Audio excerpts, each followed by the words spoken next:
Assalamu alaikum wa rahmatullahi wa barakatuh. First of all, I'd like to apologize for the delay, but now we're ready to start. Today's topic is Al-Mahdi, the awaited savior, and our guest speaker today is Shaykh Hamid Hussein Waqar. Shaykh Hamid was born in Los Angeles and raised there in the United States. At the age of 16, he converted to Islam, and for the past 10 years, Shaykh Hamid has been studying in Lebanon and also the holy city of Qum in Iran. Shaykh Hamid is visiting the UK at the moment, so that's why, alhamdulillah, we've been blessed with his presence today. So I won't make you wait any longer, so can we welcome Shaykh Hamid with a loud salawat.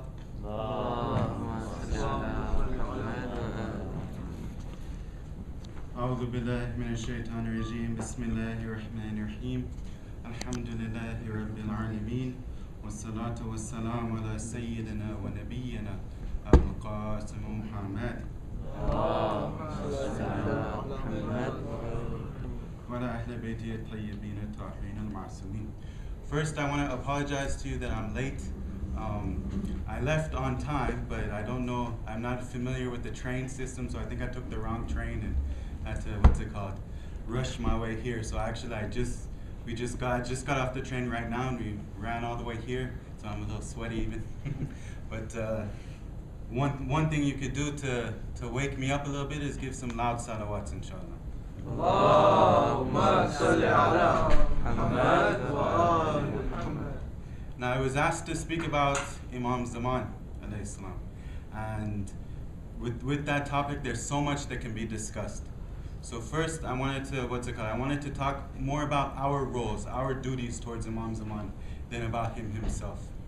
So, basically, we're all muntazireen. We're all waiting for the Imam to come, right? We all want him. We all long for his reappearance. Now, there's different types of waiting, right?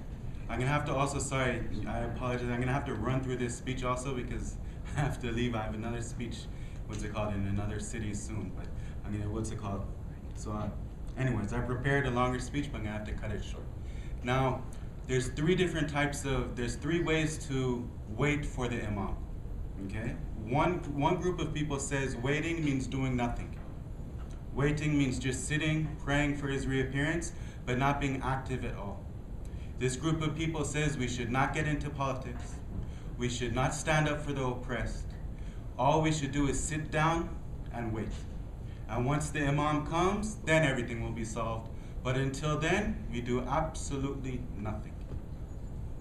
Second group, which is a little worse than this group, they say we should be active. Waiting for the Imam doesn't mean sitting down and doing nothing. We should be proactive. We should try to do things to make the Imam return. Why is this bad? Because they say what we should do is we should cause corruption in the world. We should, we should increase sin. We should make the world a worse place so Imam will come faster to fix it. There's actually a group of people in the past and even some in the present who believe this and work towards this. They call themselves Muslim and they promote sin. The third type of waiting, which is inshallah what we will all agree with, is also being active, but not active in causing sin, not active in increasing corruption, active in preparing ourselves for his return. What it means to wait means to preparation, to prepare oneself. Now, Shahid Mutahiri, has anyone heard of him? I'm sure a lot of you have. He's a very famous scholar. He was martyred in Iran. I was reading one of his books a few weeks ago, and he mentioned this issue. So I decided to share it with you guys. He said waiting is divided into two categories. Batini and a Zahiri. An inner form of waiting, an esoteric form of waiting, and an outer form, an exoteric form of waiting. The inner form of waiting is du'as, supplications, right? Where we pray for the Imam's return. Allahumma ajil, farjahu sharif, right? We're asking for him to come back. May Allah hasten his reappearance. This is something that's very positive. This is very good. but it's not enough. So that's only one aspect. This was the Zahiri aspect, the apparent aspect. The The inner aspect is preparing for his return.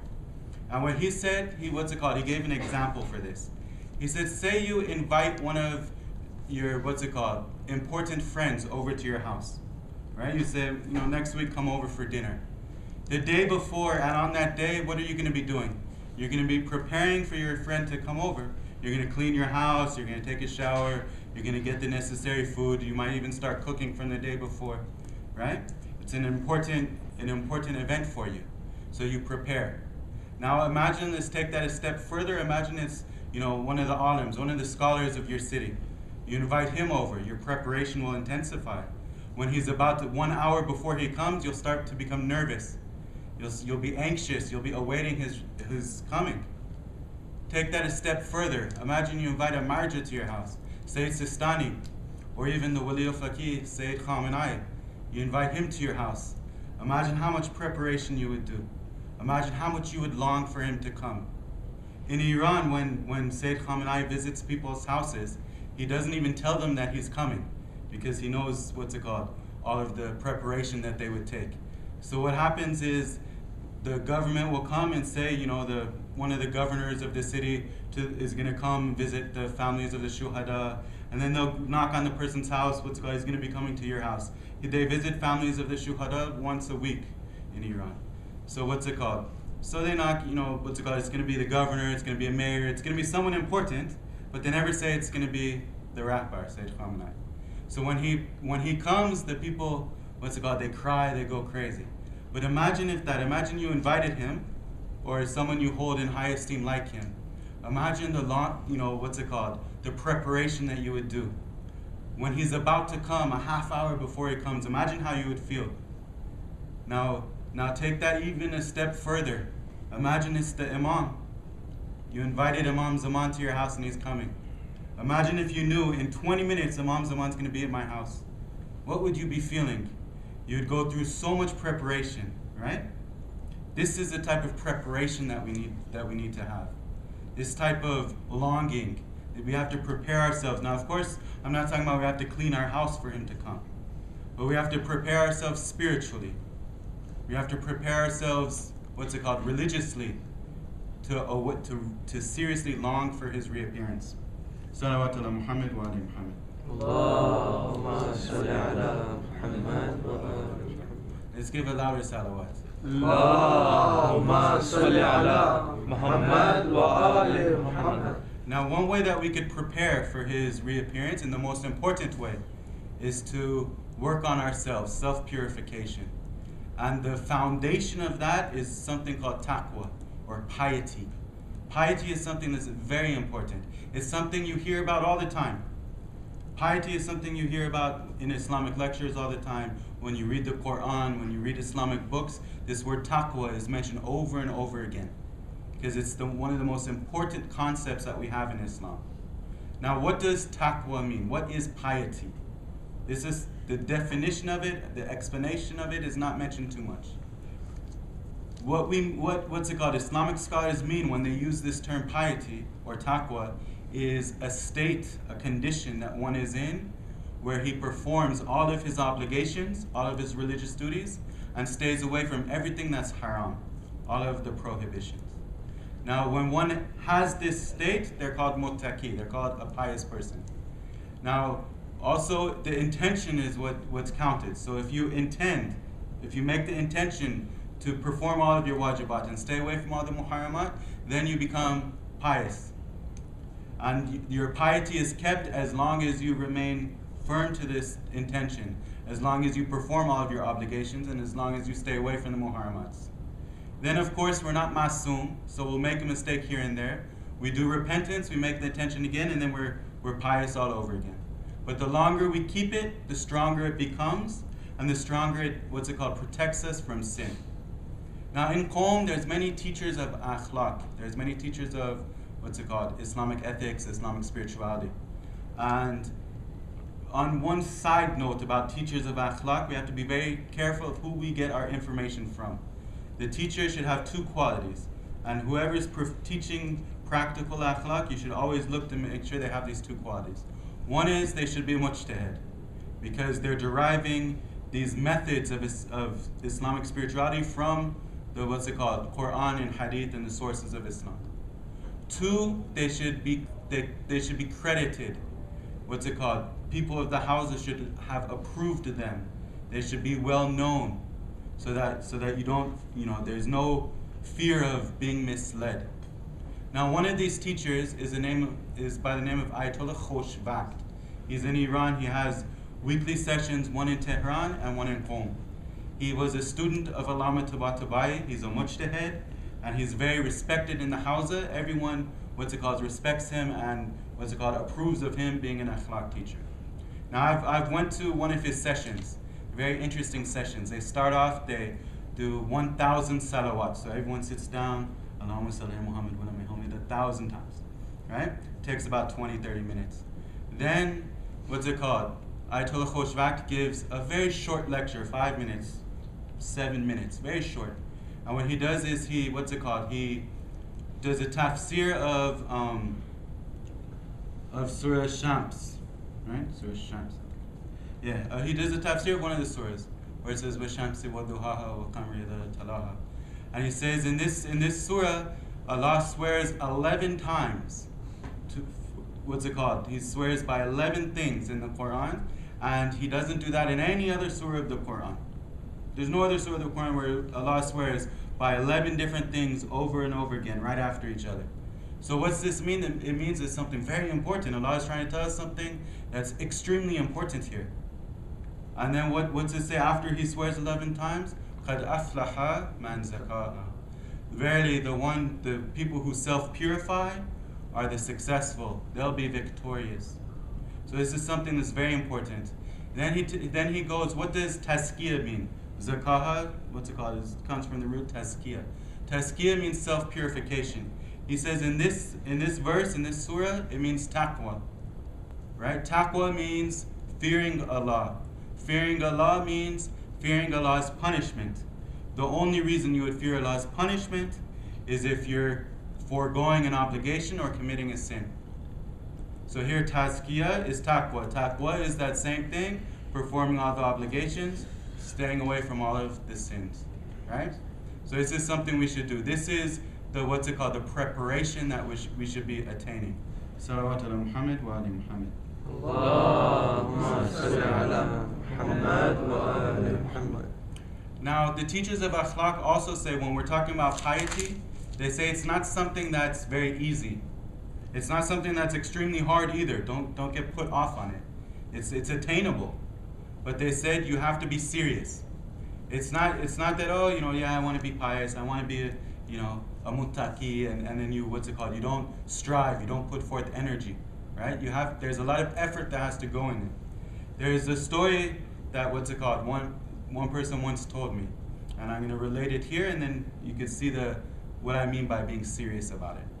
There was these life coaches, these self-help people, right? They're in the States, they're very famous. There's a lot of them there. Now, a person came to one of them. He was a guru, right? The guy presents himself as a guru. And the person comes to him and says, you're so successful in life. I want to be just like you. Please tell me what I need to do to be like you. I want to be exactly like you. So the guru tells him, come to the beach at 4:30 in the morning tomorrow. The guy says, the beach? I want to be successful like you. I want to be successful. I don't want to go to the beach, especially at 4:30 in the morning. The guru tells him, if you want to be successful, you have to come with me, meet me at the beach at 4:30. So he says, okay, you're successful. I trust you here. I want to obtain this success, so I'll listen to you. So the next morning, 4:30 in the morning, he's at the beach. He meets the guru. The guru's in his regular clothing. This guy's in his suit and tie, wanting to be successful at the beach. Then the guru tells him, walk into the water with me. He's like, wait a second here. I want to be successful. I don't want to swim. It's cold right now. I don't want to go in the water. Why are you telling me to do this? He said, look, if you want to be successful, if you want to learn the secret of success, come with me into this water and I'll show it to you. So he said, okay. They started going into the water. They were leg deep, knee deep, to their chest. When they reached his neck, the Guru grabbed him and threw him under the water. So the guy is completely under the water. The guy's trying to get up, trying to fight his way up. The Guru's holding him down, not allowing him to get up. Finally, the Guru allows him to get up. He breathes, he's out of breath. You're crazy, what's wrong with you? You could have killed me. What are you doing? I came here to learn how to be successful, to learn the secret of success. You're trying to drown me in the water? The Guru tells him, look, when you were under that water, what did you want? What did you want more than anything else? He said, to breathe. The Guru said, if you want to be successful, you need to want it as much as you wanted to breathe at that stage. If we want to be pious, we have to want it. If we want to be pious, we have to want it more than anything else. We have to give our souls to Islam. We have to give everything that we are to Islam. Now the first thing of piety, if we want to be pious, if we want to perform all of our obligations, if we want to stay away from all of the sins, first thing we have to know what's wajib and what's haram. How are we going to do that if we don't know what our obligations are and what the prohibitions are, what the muharramat are? How would we do it? So knowledge is one of the most important things here. Now, you guys are in the university, so you take knowledge, you give importance to knowledge. You're trying to learn something, which is great. Now, when it comes to Islam, here, there's two routes you can take. Okay? One route is going to the Hawza. If you want the most detailed, the most comprehensive, and the most, balanced view of Islam, you have to go to the Hawza. And what I mean by the Hawza is not the houses that you find in the UK. Houses in the East, in Qum, in Najaf, in places like this. You have to go there to learn about Islam. This is one method. There's two methods, I'm telling you. But this is the best method for Islamic knowledge. Now, you might say that it's very difficult to go. We have to spend so many years there, and it's not for everyone. I know that. It's not possible that everyone goes there. But those who are really sincere and those who have the ability should at least think about it. I'm going to give you two stories which hopefully will encourage some of you to go. One is something that I heard from Ayatollah Makarim Shirazi. Do you know who he is? He's one of the Shia Maraja of today. He lives in Iran. I attend his classes, and I heard with my own ears, he said this. He said that right now, it's wajib al-aini, right? There's two types, there's a number of categories of wajibats that we have. Wajib al-aini means, it's wajib upon every individual. It's not a collective obligation, it's an individual obligation. That everyone who has the desire and the ability to come to Qum and study must do so. So if you have a desire and you have the ability, both financial and intellectual, then this is something that you have to do according to Ayatollah Makarim Shirazi. Another story which I heard from Ayatollah Mohsin Iraqi, who used to be here in the UK in London for 10 years. Now he teaches Dars al-Kharij in Qum. He's very respected in the Hawza. He said that one time he was at a speech, and it was a very famous speaker in Iran that was giving this speech. He said that this speaker addressed the audience. In the audience were Maraja and other scholars. It was for, a death anniversary of one of the scholars. So very important people were there. And he said, I'm going to say something that's a little controversial. But if I'm wrong, it's upon all of the Maraja that's sitting right here to stand up and tell me I'm wrong. If you don't stand up, you agree with what I'm saying. And then he addressed them. He says, right now in Iran, we have, at that time, I don't know how much it was, but I'll tell you this time. Right now, there's 70 million people in Iran, about 100,000, 140,000, scholars we have, or people in this seminary. So he says, right now we have 100,000 people in this seminary. And that's not enough. Until we get 1 million people, it's wajib upon everyone who's able to go and study in Qum. Until we have 10 times the number of scholars. None of the Maraja got up. None of them said that what he said was wrong. But Ayatollah Mohsin Iraqi says, after the speech, one of the Marajas came. And he said, look, I disagree with what you said. You said that it's wajib until we get 1 million people. I say no. It's wajib until we get 7 million people to come, which is 1/10 of the country. Now, for us here in the UK, right, that's Iran, that's a Muslim country. There's so many religious people, religion is all over the place. Here in the UK, where it's hard to be religious, it's difficult to practice Islam here. I'm not saying it's impossible, but it's a lot different than a Muslim country. Here we need scholars, and we need scholars who know how it is to live in this country. We need scholars who were raised here. We need scholars who know what the problems that the youth are going through. We need scholars who are able to connect to the youth. We need scholars who can speak English, right? There's a need, and it's not being fulfilled. There's very few scholars that are in the UK. If we count all of the scholars, it's very few. And if we count ones who have these qualifications, it's in one person's hand you can count them. Now, there's a huge need. This need needs to be fulfilled. But of course, as I said, it's not for everybody. It's not something that everyone can do. And I appreciate that, I know that. So there's a second option, that while you're in the UK and you can't go to the Hausa, what can you do to learn about Islam so you could become pious? One of the things you could do is you could read books. There's a lot of Islamic books. Read them. Another thing you could do is visit websites, alislam.org. There's a site, muntazir.org, that I run. There's a lot of sites that have Islamic information. You have scholars here. Utilize the scholars. Ask them questions. Get their phone numbers. Attend their classes. Be serious about trying to learn about Islam. There's a number of things you can do. But most important is being serious and trying to do it. Salawat ala Muhammad wa ala Muhammad. Allahumma salli ala Muhammad wa ala Muhammad. Now when we gain this knowledge, we have to put it into practice. Whatever we learn about Islam, we have to implement in our lives. If we don't, at best this knowledge for us is useless. At worst, it will harm us. Because when we know something and we don't put it into practice, Allah will ask us about this. You knew this, but you didn't do this. You knew, for instance, music was haram, but you listened to it anyways. You knew that, you have to wear hijab, but you didn't. Whatever the case is, right? When you, when you don't put into practice what you know, you're going to be questioned about it. So this is something that's very serious. When you know something, you have to do it. Now, Imam Zaman, we say that the speech is supposed to be about Imam Zaman.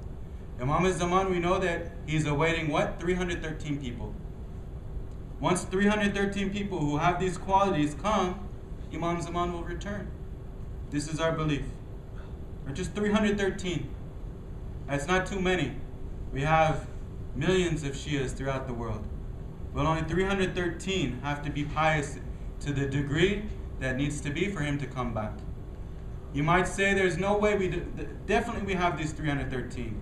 We have the Muraja, we have the scholars, we have people in the UK that I know are very religious. We have these. How are you saying that these 313 people don't exist? First, let me give you a couple stories that I've heard. One of them, I don't know if it's true or not. Second one is from a hadith. The first one is, it's very famously said in speeches in Iran. So I've heard it from multiple people on different occasions. The person who it's about, they mention different names. So one person says it's one of the people in al-Mahdi's family. Another person says it's a famous speaker in Isfahan, a famous person who gives speeches. He said that this person, he gave a speech on a Friday, right? And he talked to the people. He said that, look, we say that there's 313 people that need to come. In this masjid in Isfahan, we have 1,000 people. Out of these 1,000 people, there's definitely 313 of you who are religious. There's definitely 313 of you who are obedient. And this is just Isfahan in this one mosque. Imagine the whole country, the whole world. There has to be 313. I don't understand this. I don't understand what it means that he needs 313 people. I don't get it. And it said that he went home after this speech. It said that Imam Zaman came to his house, and told him, look, I'm Imam Zaman, and I heard your speech, and I'll prove to you that we don't have these 313 people. He said, okay, prove to me. He said, in your house, his house had a courtyard, and in a lot of houses in Iran, there's what's it called? There's a little room upstairs where you could go to, and it's kind of separated from the house. He said, tomorrow I'm going to be in this room. You call 40 of the most religious people in Isfahan that you know, tell them to come to your house tomorrow. So he invited all these 40 people. They went to his house. Met in the courtyard. Imam Zaman is up there. He says, invite them one by one up to see me. So the speaker, he told them, look, Imam Zaman is in that room up there. And what's it called? He's going to invite you guys one by one to speak to you. So the people are shocked, they're amazed, they're happy. Because he's such a religious person, everyone believes it. No one doubts about the sincerity of this speaker. So, you know, they're over the wall, they're ecstatic. So the Imam calls one person up. He says, okay, send the first person up. The first person walks up the stairs. When he goes into the room, you hear a scream. Then you see blood flowing down the stairs. Right? Everyone says, okay, what happened there? That's a little weird. Imam Zaman says, second person. Next person, a little slower, walks up the stairs. When he gets up to the stairs, you hear another scream. See more blood flowing down the stairs. Right? Imam Zaman says, third person. Third person, same thing. Walks up the stairs, screams, blood flows down the stairs. Imam Zaman says, fourth person. Nobody walks up. The what's it called? The owner of the house, the speaker, looks behind him, sees everyone left. Everyone ran away. He said, no way, I'm not walking up those stairs. I don't care who it is. So he goes up the stairs. He sees there's 3 dead sheep in the middle of the room, and the 3 people are sitting, in the corner. Imam Zaman told him, so these are the 40 most religious people in Isfahan. They can't even obey a simple order of walking up the stairs to see me. You think that these 313 people are ready? Now, as I said, that's a story. It might not be true. But there is a hadith we have in the time of Imam Sadiq alayhi salam.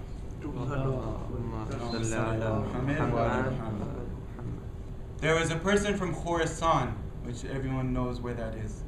He came to visit Imam Sadiq. When he went there, he told Imam Sadiq that, oh Imam, Ya Ibn Rasulullah, we have so many people, 50,000 soldiers waiting, ready to protect you, to fight with you, to take over this what's it called, oppressive government, and put you as the rightful leader. We're prepared. We'll support you. We'll defend you with our lives. So Imam Sadiq said, yeah. And of course, the Imams, if the opportunity arises, it's their duty to take control of the government. When the opportunity arose from Imam Ali alayhi salam, he took control. Imam Hassan took control. Right? When they have the opportunity, they have to take control. So if Imam Sadiq alayhi salam had this opportunity, he would have to take control of the government. It wasn't a choice for him. It would have been his duty. But he knew these people weren't sincere.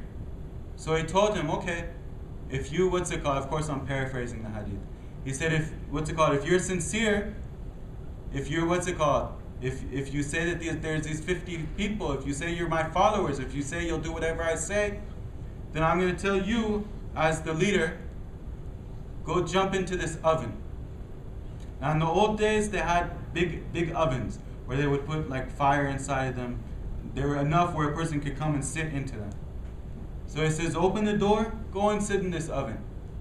The person looks at Imam Sadiq, what are you saying?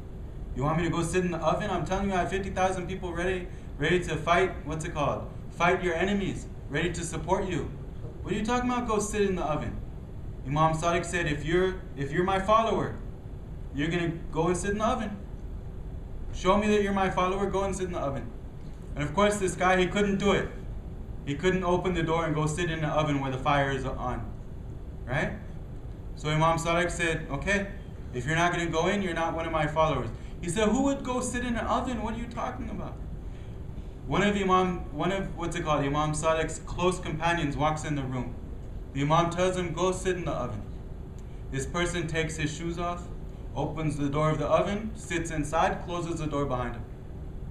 And then Imam Sadiq starts talking to this guy from Khorasan, chit-chatting. How's the weather in Khorasan? How, what are the people like? This and that. And the guy's saying, you're chit-chatting and someone's burning in your oven right now. What is this? Imam Sadiq then, tells the guy, okay, come out. He opens the door, he walks out of the oven. Nothing wrong with him. Imam Sadiq told this guy from Khorasan, if 5 of you were like that, I would stand up and overtake this government. If there were 5 people who were obedient to me in this way, I would stand up and I would take over the government. Now, for us, when we look at ourselves, would we walk up those stairs?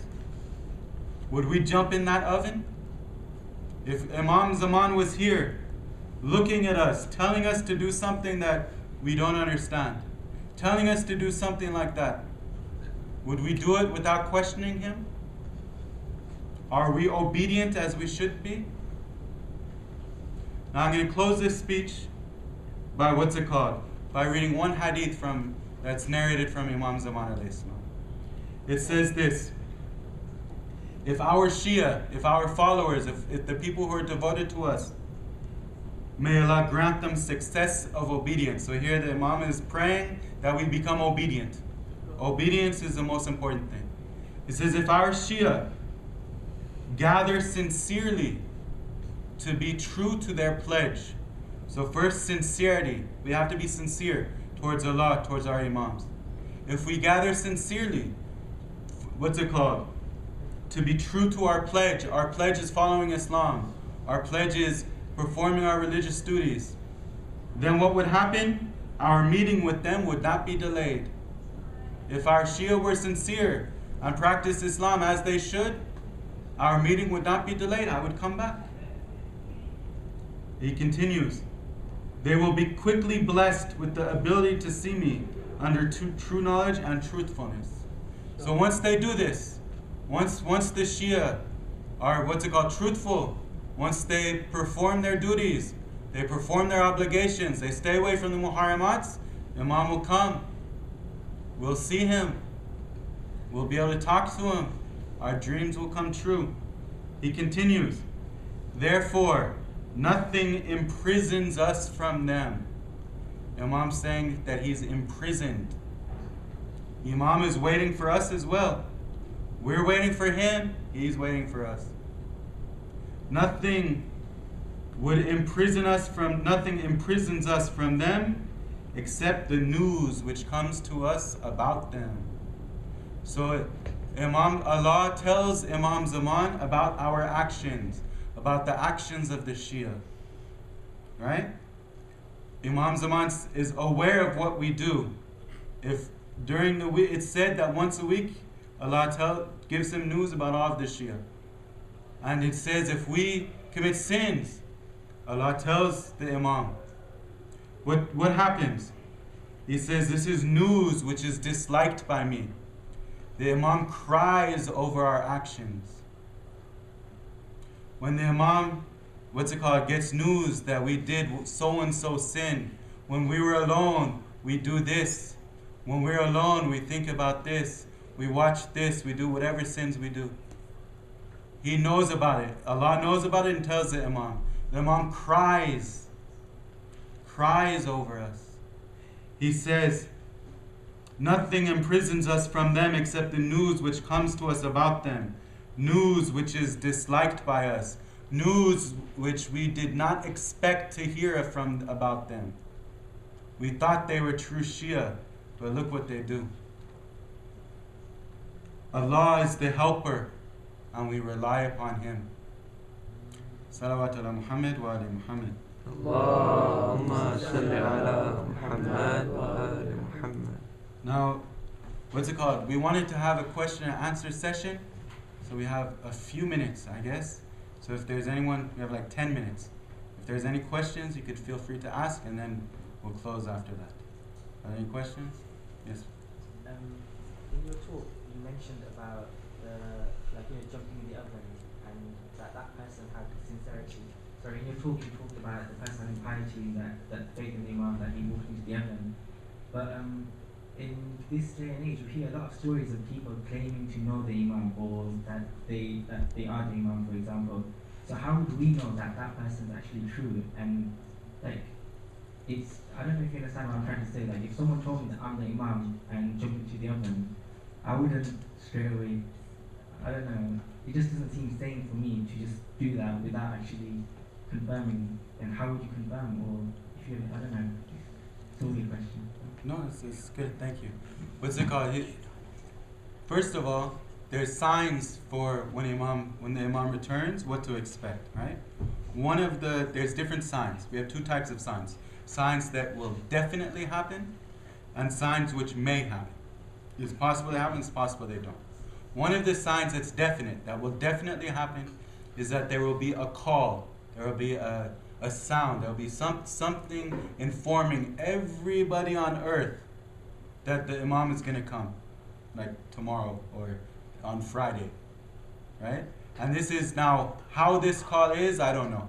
Is it going to be a call that just everyone, there's going to be like some loudspeaker throughout the world that says the Imam's coming on Friday? Or what's it called? I don't know exactly how it's going to be conveyed. But in the hadith it says that everybody will hear this and will acknowledge that it's true. Okay? Then on that Friday, after this call, the Imam will appear in front of the Kaaba and he will proclaim that he's the Imam. So if you have these two signs, you could trust it. If it's the Imam telling you, some guy in the university comes up to you, hey, I'm Imam Zaman, follow me, then you could say, no, you're not. Right? But if that happens, you could trust it. Inshallah, also, if we're strong in faith, Allah will not allow us to be misguided in that way. Where we we can't recognize our Imam. Any other questions? My question is, when we commit a sin, for example, I commit a sin, that's between me and my God, and then I'll ask forgiveness, and then hopefully He'll forgive me. But then you said in your lecture that once a week, God will go up to the Imam and inform him about our sins.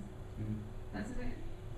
I'm not contradicting God here. I just want to clarify that that's not between me and my God then anymore, is it? Definitely, that's a good point that you raised, and we accept this through hadith. Hadith tell us that the Imam is informed of our actions, right?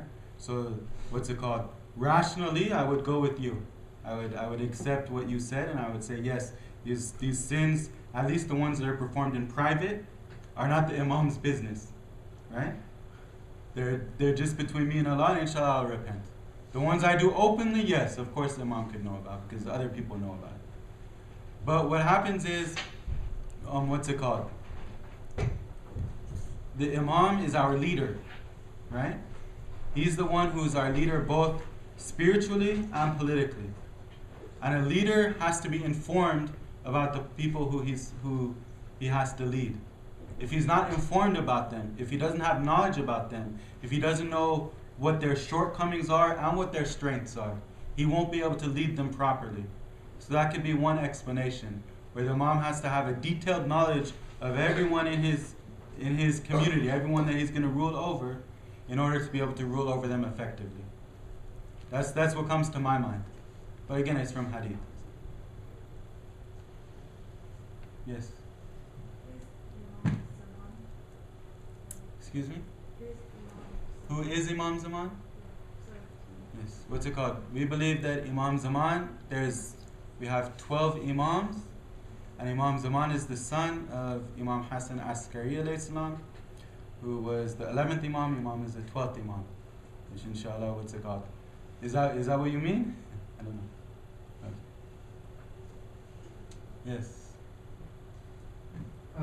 Regarding the 313 to be chosen, I've heard before that the 313 were going to be 313 commanders, and then them commanders were going to have individual sort of armies. What's your view on that? Yes, that's true.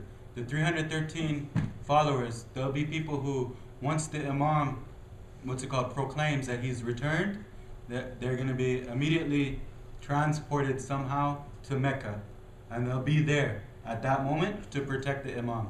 Then each one of these 313 people will be commanders of an army of other followers who will protect the Imam, and there's going to be some wars at that time who will, fight the wars, basically. So that's true. That's the Islamic opinion. Any other questions?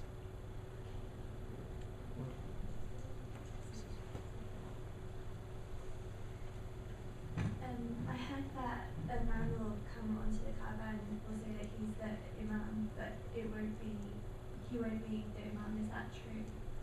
But he won't be the Imam. Yeah, it'll be like someone taking it. I know the traditions say that he's going to announce his imamate from before, or from in front of the Kaaba.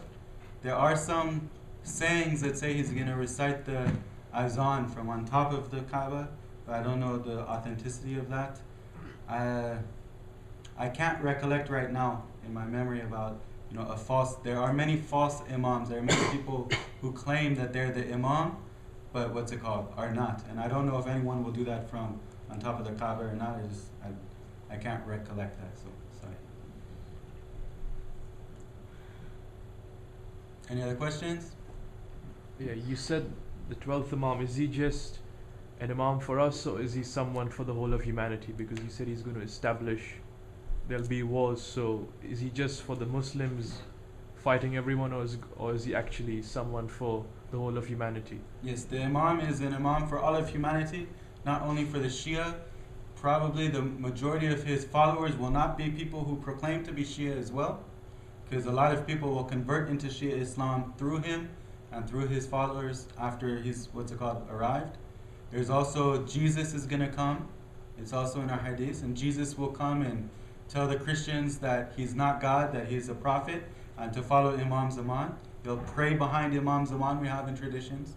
So it's going to be a worldwide movement, and they're going to establish a worldwide government, which will which will rule the whole earth, and which will have followers from everywhere. So it is for everybody. And the last question, if there's a last question, then we'll close. Yes. We were talking about those 313 people, and that they'll be commanded in army when they come to Mecca. Would that include women? Because you don't normally hear about women being commanded in army. That's true. There's there's hadiths that state the number of people who who are the 313, from what countries they're from, and things like this. Of course, they're not the most authentic hadith, but there are plenty of hadith which state that there will be women among the 313. So the 313 is not exclusively for men. There are definitely women as well. And if they're commanders of army or not, I don't know. I don't know if these 313 will be a commander of a military wing of the army. But it's possible they would be the commanders of other women, or for instance, performing nurse duties and doctor duties behind the battlefield. That's a possibility. Okay, inshallah, we'll close by reciting the dua of Imam Zaman, and then I'll have to leave you. Allahumma salli ala Muhammadin wa ali Muhammad. Allahumma kun waliyika al-hujjat ibn al-Hasan. Salawatuka alayhi wa ala abai. Fi hazi as-sa'ati fi kulli sa'a. وليا وحافظا وقائدا وناصرا ودليلا وعينا حتى تسكنه أرزك طوى وتمتعه فيها طويلا برحمتك يا أرحم الراحمين. Thank you for having me. Shaykh Hamid, on behalf of Aston Ahlul-Bayt Society, we'd like to thank you for sparing us some time in what must be a very busy schedule. Right now we're going to have some refreshments at the back. And committee members, please stay at the end. There will be a short meeting. Thank you. Salam.